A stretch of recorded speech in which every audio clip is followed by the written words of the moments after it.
सब लोग हाथ जोड़िए और बोलिए साधु साधु साधु। नमो बुद्धाय, नमो धम्माय, नमो संघाय। स्वागत है आप सभी का। आप लोग देख रहे हैं बुद्धा टीचिंग चैनल और हम यहाँ महाकारुणिक तथागत बुद्ध और उनके मानव हित कल्याणकारी धम्म के विषय में चर्चा करते हैं। विशेषतः हम जहाँ जहाँ बौद्ध कार्यक्रम होता है आप लोगों को प्रत्यक्ष वो कार्यक्रम दिखाते हैं। तो आज भी हम ये मुंबई के चेंबूर स्थित जादव परिवार में जो विशेष धम्म कार्यक्रम हो रहा है वो यहाँ से आप लोगों को दिखा रहे हैं।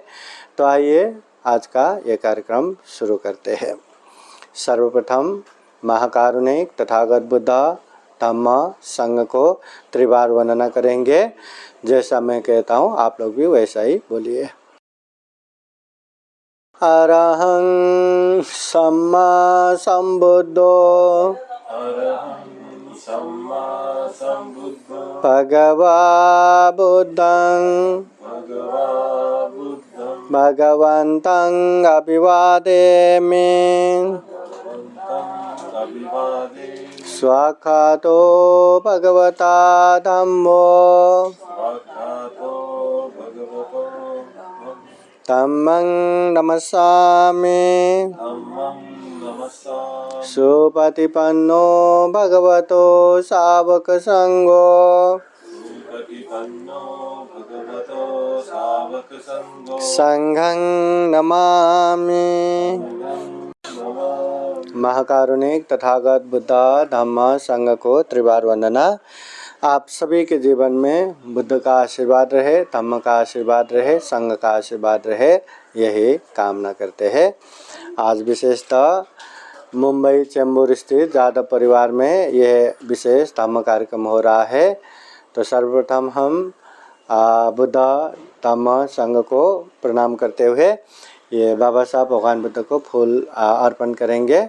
सर्वप्रथम ये सुरेखाताई उपासिका सामने आइए और भगवान बुद्ध को फूल चढ़ाइए।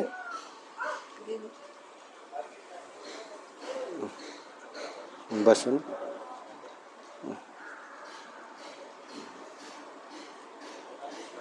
भगवान बुद्ध को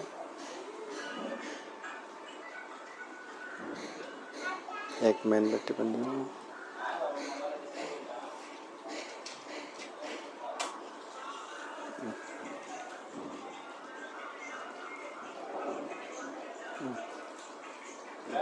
यहाँ भी फूल दीजिए और वहाँ पे चाहिए।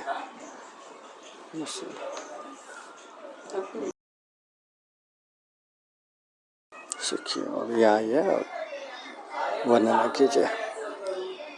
उसके बाद आसनिताई सीखिए मंगला सीखिए मंगला।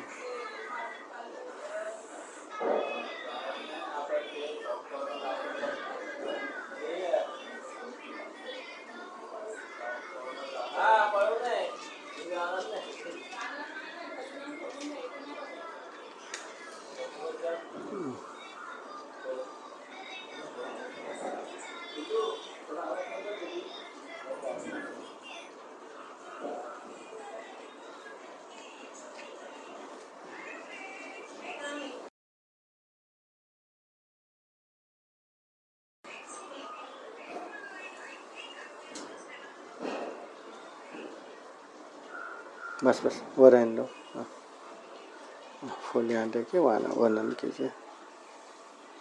बस सीखिए इधर आके संदेश सीखिए।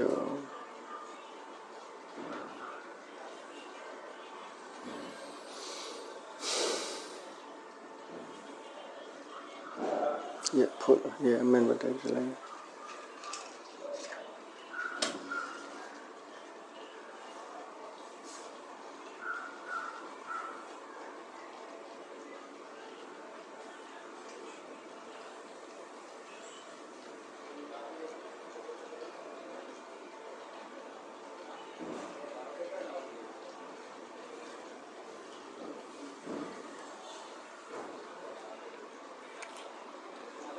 शिक्षा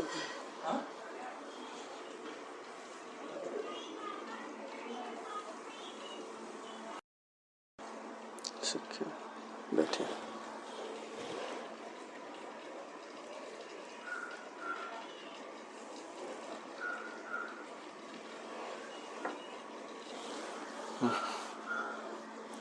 अभी हाथ जोड़िए, बोलिए साधु साधु साधु।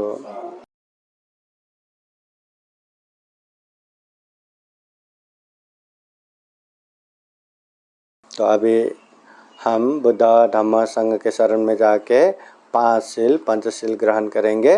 जैसा मैं कहता हूँ आप लोग वैसा ही बोलिए। ओकाश वंदामि भन्ते द्वारतयेन कतं शबं अपराधं क्षमता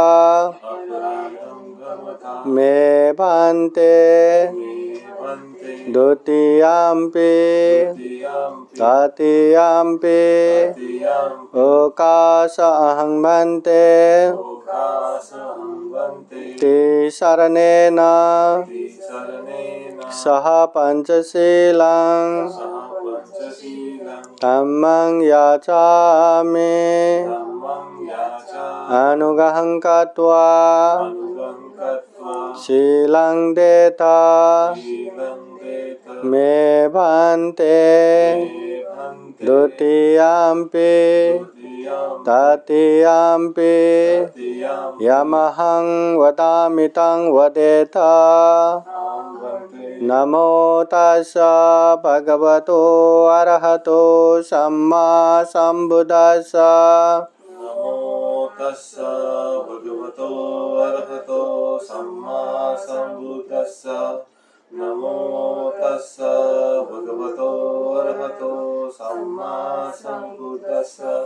नमो तस्स भगवतो अरहतो सम्मा सम्बुद्दस्स। बुद्धं शरणं गच्छामि बुद्धं शरणं गच्छामि धम्मं शरणं गच्छामि धम्मं शरणं गच्छामि संघं शरणं गच्छामि संघं शरणं गच्छामि द्वितीयम्पि बुद्धं शरणं गच्छामि द्वितीयम्पि बुद्धं शरणं गच्छामि द्वितीयम्पि धम्मं शरणं गच्छामि द्वितीयम्पि धम्मं शरणं गच्छामि द्वितीयम्पि संघं शरणं गच्छामि द्वितीयम्पि संघं शरणं गच्छामि तृतीयम्पि बुद्धं शरणं गच्छामि तृतीयम्पि बुद्धं शरणं गच्छामि तृतीयम्पि धम्मं शरणं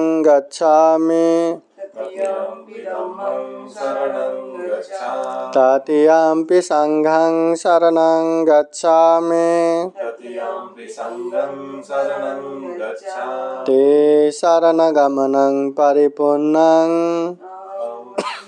पानातिपाता वेरमणि सिक्खापदं समादियामि पानातिपाता वेरमणि सिक्खापदं समादियामि आदिन्नदाना वेरमणि सिक्खापदं समादियामि आदिन्नदाना वेरमणि सिक्खापदं समादियामि कामेषु मिच्छाचारा वेरमणि सिक्खापदं समादियामि कामेषु मिच्छाचारा वेरमणि सिक्खापदं समादियामि मुसावादा वेरमणि सिक्खापदं समादियामि मुसावादा वेरमणि सिक्खापदं समादियामि सुरामेरयो मज्जपमादत्ताना वेरमणि सिक्खापदं समादियामि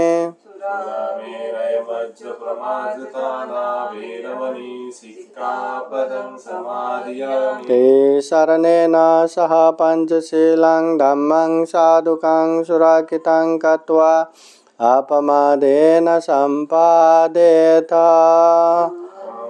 साधु साधु साधु बुद्धं नमामि धम्मं नमामि संघं नमामि।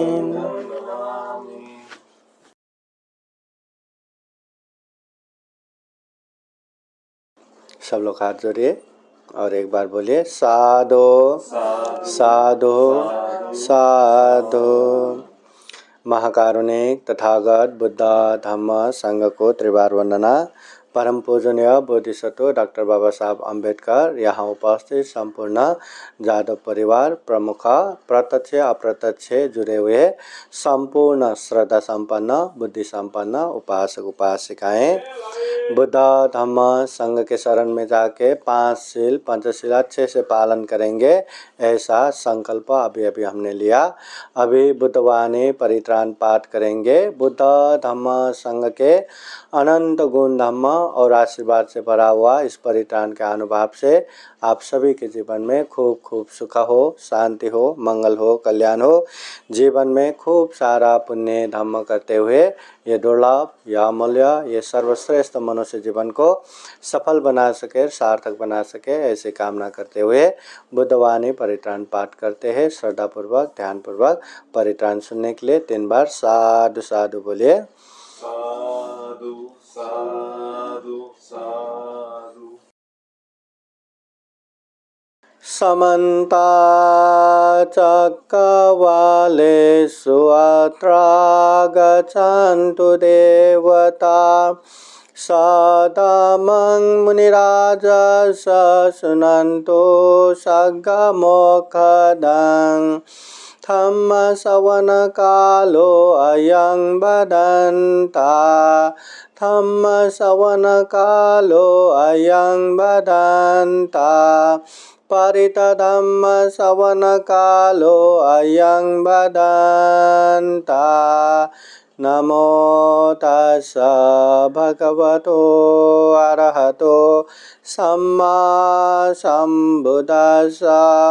नमो तस्स भगवतो अरहतो सम्मा सम्बुद्दस्स। नमो तस्स भगवतो अरहतो सम्मा सम्बुद्दस्स। इति पिसो भगवारहं सम्मा सम्बुद्धो वेदाचरण संपन्नो सुगतो लोकविदो अनुतरो पुरुष धम्म सारथि सत्तादेव मनुष्याणां बुद्धो भगवाइते स्वाख्यातो भगवता धम्मो सन्दितिको अकालिको एहि पाशिकोपनयिको पचतं वेदितव्यो विन्यो हेते सुपतिपन्नो भगवतो सावक संघो उजुपतिपन्नो भगवतो सावक संघो न्यायपतिपन्नो भगवतो सावक संघो सामीचिपतिपन्नो भगवतो सावक संघो यदिदं चत्वारि पुरुषयुगानि अथ पुरुषभोगला एष भगवतो सावक संघो आहुनेयो पाहुनेयो दक्षिणेयो अंजलिकरणेयो अनुतरं पुण्यक्षेत्रं लोकसाते एतेन सचवज्रेन शोथिते होतु सर्वदा एतेन सचवज्रेन सर्वदुःख सर्वभय सर्वरोगो विनाशतो एतेन सचवज्रेन होतु ते जयमङ्गलं करणीयमथ कुशलेन यन्तं शान्तं पदं अभिसमे च सको ऊचु च शुचु च सुवचु च समुद्वनतिमानि सन्तोषको च सुवरो च अपकेचो च सल्लौकौदे शान्तेन्द्रियो च निपको च अपगभ्यो कुलेषु अननुगेदो न च कुद्धं समाचरे किञ्चियेन विन्यो परे उपवदयो सुखिनो वा केमिनो वन्तु सर्वे सता भवन्तु सुखिताता हे केचिपानभूता तीतसा वा धावरा वा अनवशेषा दीर्घा वा एव महन्ता वा मध्यमा रसकानुकतुला देता वा एवातीता ये च दूरे वसन्ति अभिदूरे भूता वा सम्भवेशि वा सभ्ये सता भवन्तु सुखिताता न परो परं निकुब्येत नाति मन्येत कथचिनं कञ्चे व्यारोसनापतिगजन्या नान्यमन्या सदुःखमे चय माता यथा नियं भूतं आयुषा ये कपूतमनुराख्ये एवं विसर्वभूतेषु मानसं भावये अपरिमाणं मेतं च सर्वलोकास्मिन् मानसं भावये अपरिमाणं उदं अधो च तिर्यं च असंवादं अवेरं असपतं तेतं जरं निषेन्नो वा शयानो वा यावता सविगतमिद्धो एतं सतिं अतिथेय ब्रह्ममेतं विहारं इदमाहो दैतिं चानुपगम्य शीलवादर्शनेन सम्पन्नो कामेषु विनय्यगेतं नहि जातु गभशय्यं पुनरेति एतेन सा च वज्रेण शोथिते होतु सर्वदा एतेन सा च वज्रेण सर्वदुःखा सर्वभया सर्वरोगो विनाशतो एतेन सा च वज्रेण होतु ते जयमङ्गलम् यं दुर्निमित्तं अवमङ्गलं च यो च मनापुशकुनः ससाद्धो पापगहो दुष्पिनं अकान्तं बुद्धानुभावेन विनाशमेन्तो धम्मानुभावेन विनाशमेन्तो संघानुभावेन विनाशमेन्तो दुःखपत्ता च निर्दुःखा भयपत्ता च निर्भया शोकपत्ता च निःशोकावन्तु सर्वेऽपि पाणिनो एतावता साम्ये सम्पदं पुण्यसम्पदं सर्वे देवानुमोदन्तु सर्वसम्पत्तिसिद्धिया दानं ददन्तु श्रद्धाय शीलं रक्षन्तु सर्वदा भावनाविरतावन्तु गच्छन्तु देवतागता सर्वे बुद्धा बलवता पचेकानं च यं बलं अरहन्तानं च तेजेन रक्षं वन्दामि सर्वशो आकाशता च भूम्मत्ता देवानागामहिद्दिगा पुण्यं दं अनुमोदयित्वा चिरं रक्षन्तु बुद्धशासनं आकाशता च भूम्मत्ता देवानागामहिद्दिगा पुण्यं दं अनुमोदयित्वा चिरं रक्षन्तु धम्मदेशनं आकाशता च भूम्मत्ता देवानागामहिद्दिगा पुण्यं दं अनुमोदयित्वा चिरं रक्षन्तु त्वं परान्ति साधु साधु साधु बुद्धं नमामि धम्मं नमामि संघं नमामि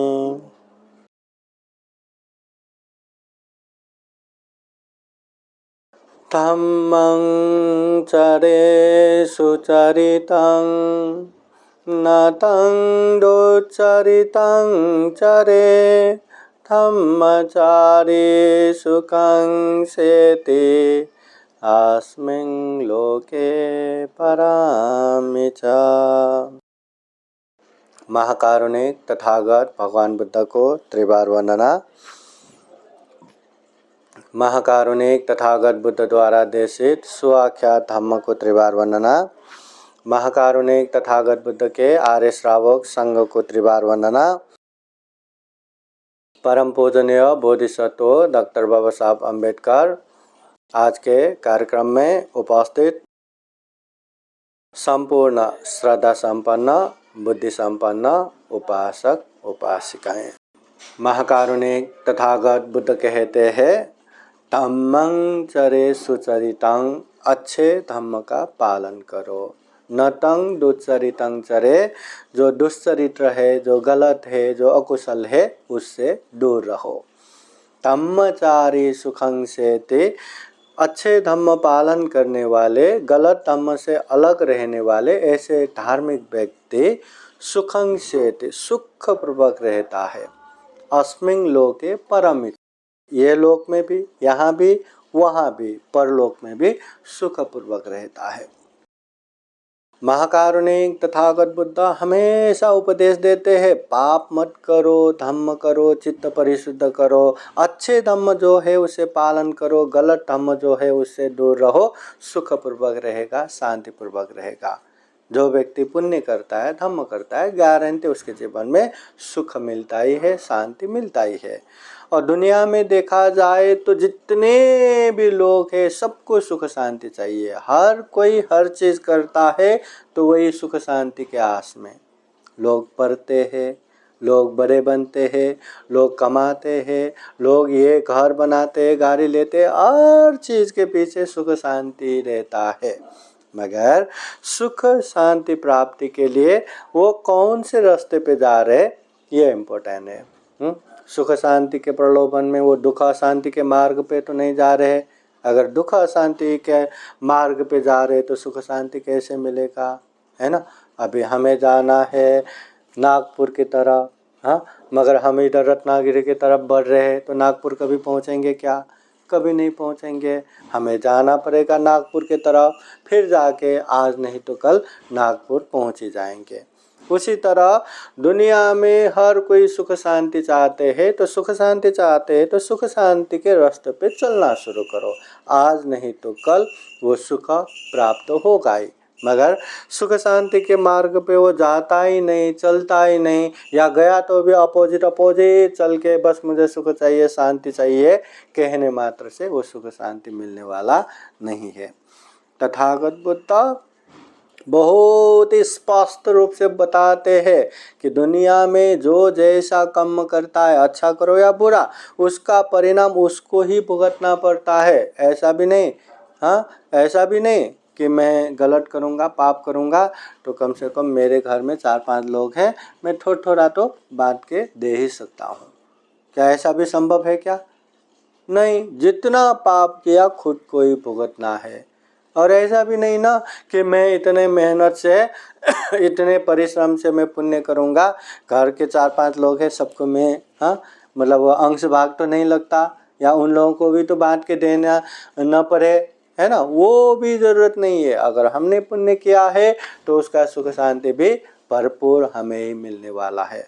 इसलिए तो तथागत बुद्ध कहते हैं, पुण्य करो अगर सुख शांति चाहते हो तो, पाप मत करो अगर दुख अशांति से दूर रहना है तो। और तथागत बुद्ध अनेक अनेक उदाहरण दे के समझाते हैं, जो जो गलत करते हैं उसको गलत परिणाम आते ही है।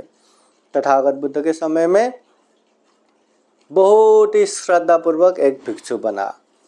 अब भिक्षु बन के ज़्यादा समय न बीते अभी वो बीमार पड़ गए, और बीमार पड़ के शरीर में फोड़ा फोड़ा निकलने लगा, और वो फोड़ा बढ़ते बढ़ते बढ़ते बहुत बड़ा बड़ा हो गया, वो टूटने लगा, फूटने लगा, वहाँ से अनेक गंदगी बहने लगा, और ऐसे एक दो नहीं पूरा शरीर पर, हाँ, ऐसा होते होते शरीर का ये मांस, ये स्किन भी चूर्ण चूर्ण होने लगा, और होते होते पूरा हड्डी हड्डी तक टूटने लगा।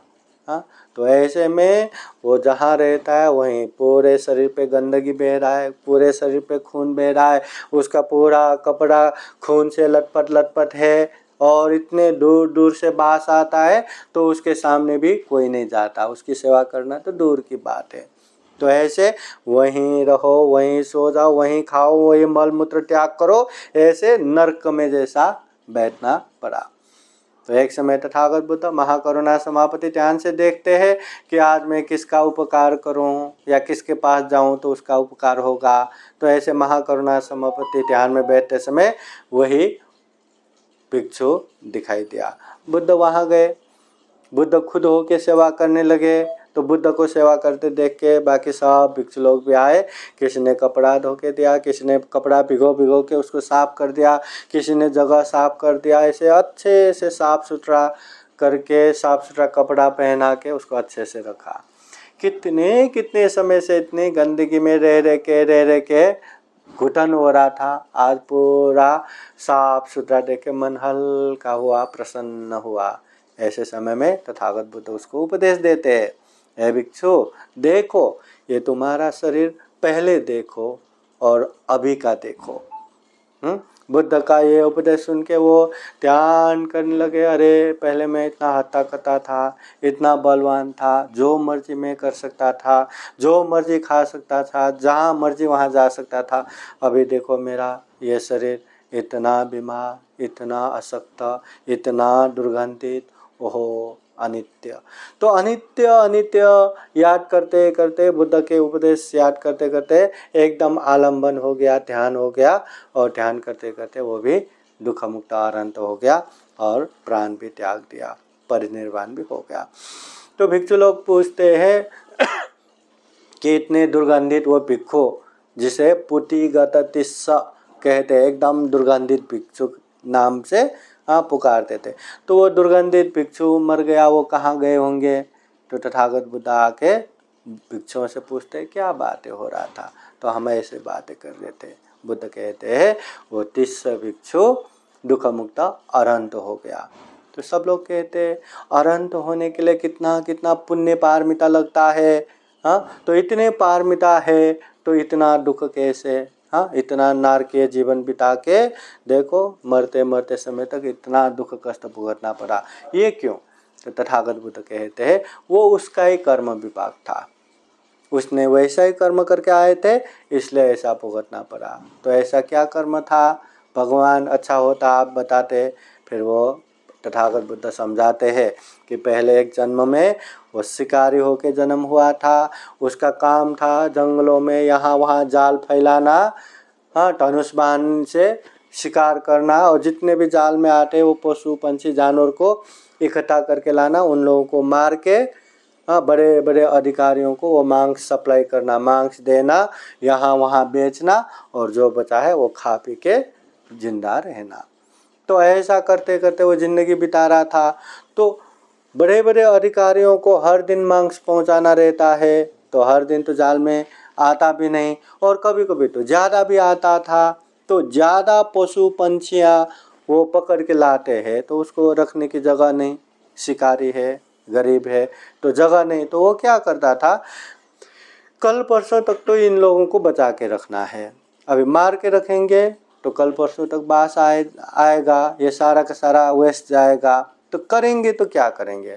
तो पंछियाँ उड़ के न जाए उन लोगों का पंख काट के निकाल के रखता था, ये लोग भाग न जाए पैरों को भी तोड़ के ऐसे रखता था, मतलब मर भी न सके और जिंदा भी न रह सके, ताकि बास ना आए करके ऐसे असीम दुख पीड़ा दे दे के रखते थे उन लोगों को मार के, फिर हर दिन मांस पहुंचाता था।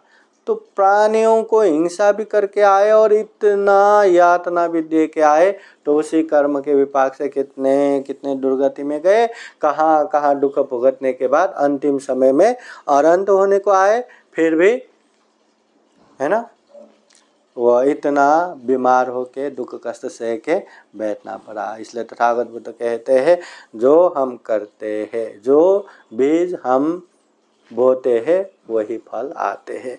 या दिसंगोपते बीजं ता दिसंग हरते फलं, खेतों में जैसा बीज डालेंगे वैसा ही उत्पन्न होगा, उसी तरह हम जैसा काम करेंगे वैसा ही फल आएगा, उसके अलावा कुछ भी नहीं।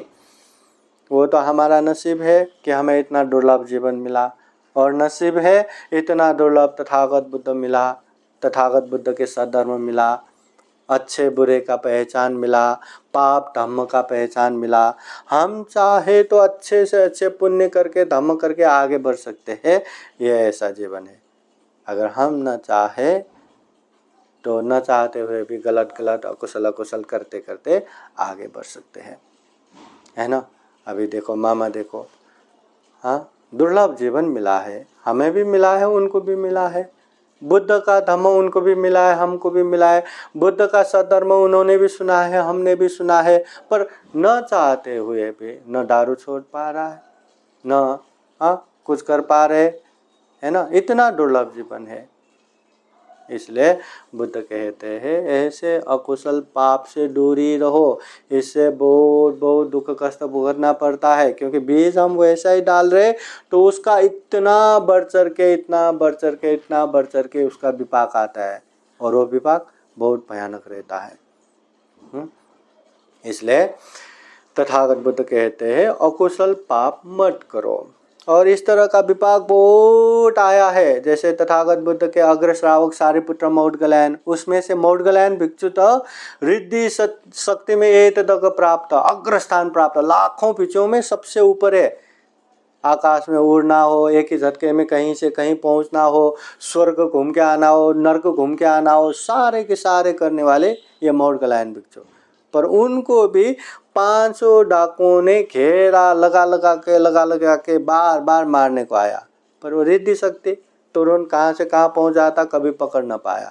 मगर बार बार ऐसे आता रहा तो उन्होंने भी सोचा ये क्या हुआ, अच्छा ये मेरा ही पाप का कर्म है कि मुझे उन लोगों के हाथों से ही मरना है। फिर एक दिन वहीं बैठा रहा गृद्धकूट पर्वत में, चारों ओर घेरा बना के वो लोग आए, और उस दिन वो भंते मिला तो ऐसे गुस्से से मार के गया कि कहते हद्दी भी ये चावल के दाने जितना बना के इतना निर्ममता पूर्वक मार के गया। और फिर मौदगलयन भंते ने फिर से अपने आप को जोड़ के तथागत बुद्ध के पास जाके अनुमति लेके फिर बाद में परिनिर्वाण होते हैं। मतलब इतने बड़े भिक्षु अनंत तथागत बुद्ध के लेफ्ट हैंड समान ये मौदगलयन भिक्षु भी ऐसे मरना पड़ा, तो बहुत लोगों को आश्चर्य लगा। फिर तथागत बुद्ध समझाते हैं इसमें भी वो भी उनका ही कर्म है।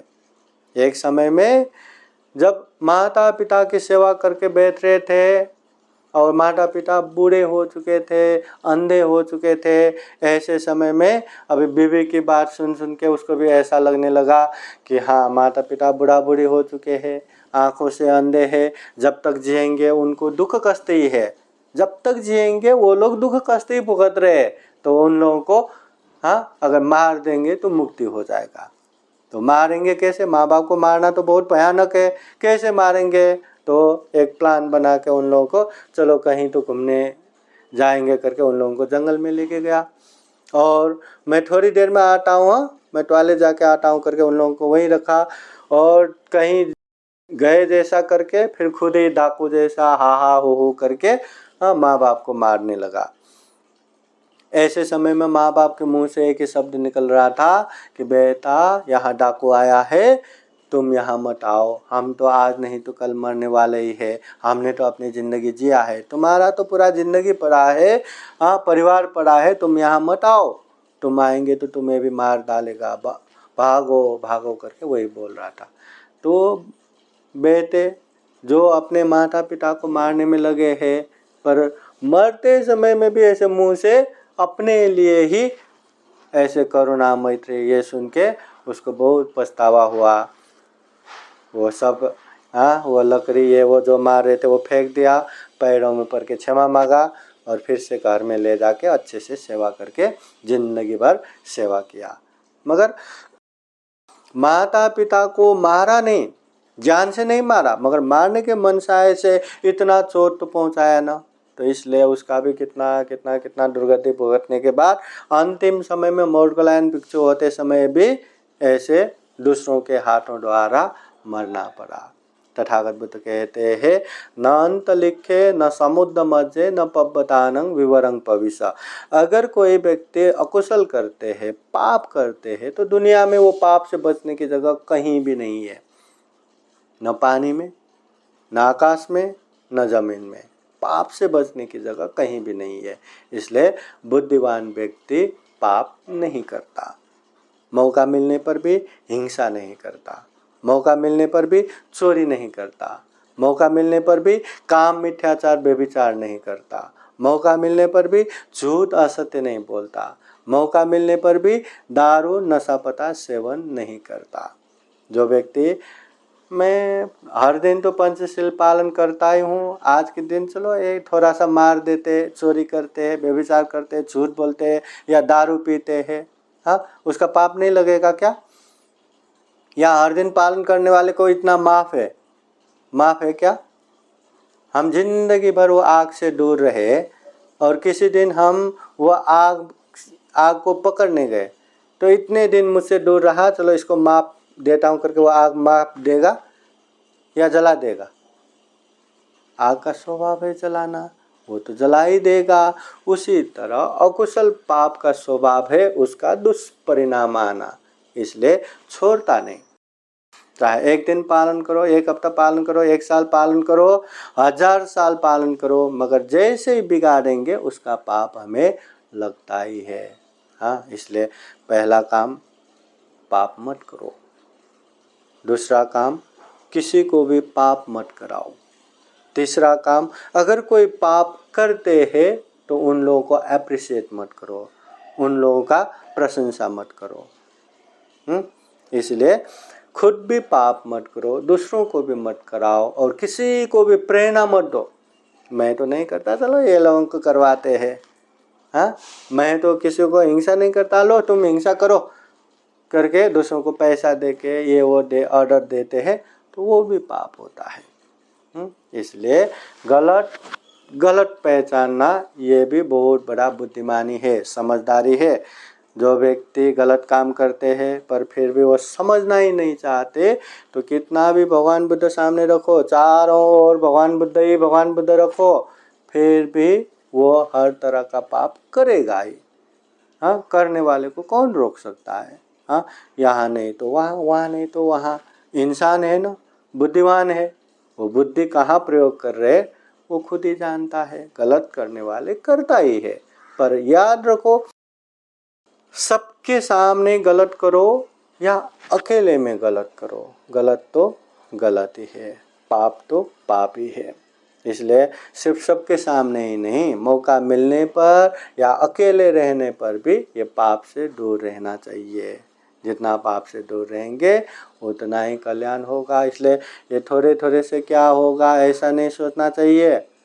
हाँ, ये थोड़ा सा ये नशा पी के क्या होगा, कुछ नहीं होगा, चलता है। शहर के ज़िंदगी में बहुत सारे लोग पीते हैं ना, थोड़ा थोड़ा नहीं पिएंगे तो जिएंगे कैसे, दोस्ती कैसे बनाएंगे, बिजनेस कैसा करेंगे, ये कैसा करेंगे, अरे थोड़ा थोड़ा तो हो, पर थोड़ा थोड़ा भी पिया तो भी अकुशल है, थोड़ा थोड़ा हिंसा किया तो भी अकुशल है, थोड़ा थोड़ा भी चोरी किया तो भी अकुशल है, थोड़ा थोड़ा व्यभिचार किया तो भी अकुशल है, थोड़ा थोड़ा झूठ बोला तो भी अकुशल है। अकुशल अकुशल ही है।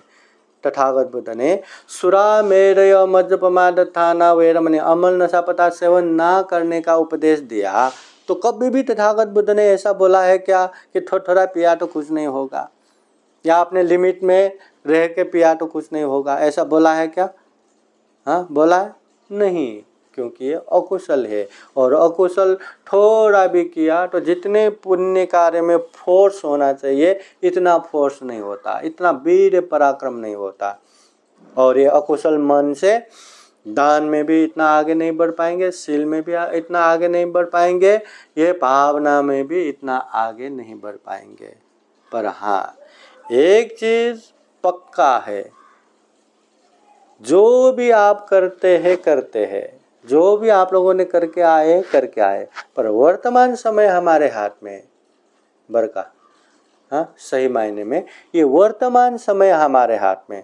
अगर हम चाहे हर अकुशल हर पाप से दूर होके पुण्य कार्य में आगे बढ़ के हम दुख मुक्त हो सकते हैं। अभी अंगुलीमाल डाका देखो, हजारों लोगों को मार के आया, बुद्ध के शरण में आके वो दुख मुक्त अरहंत हो गया कि नहीं? हाँ, ऐसे बहुत सारे लोग हैं जो बुद्ध के शरण में आके सब छोड़ दिया, पहले जो किया, अब सब छोड़ छाड़ के अच्छे जगह पे गए, वो दुख मुक्त हो गए।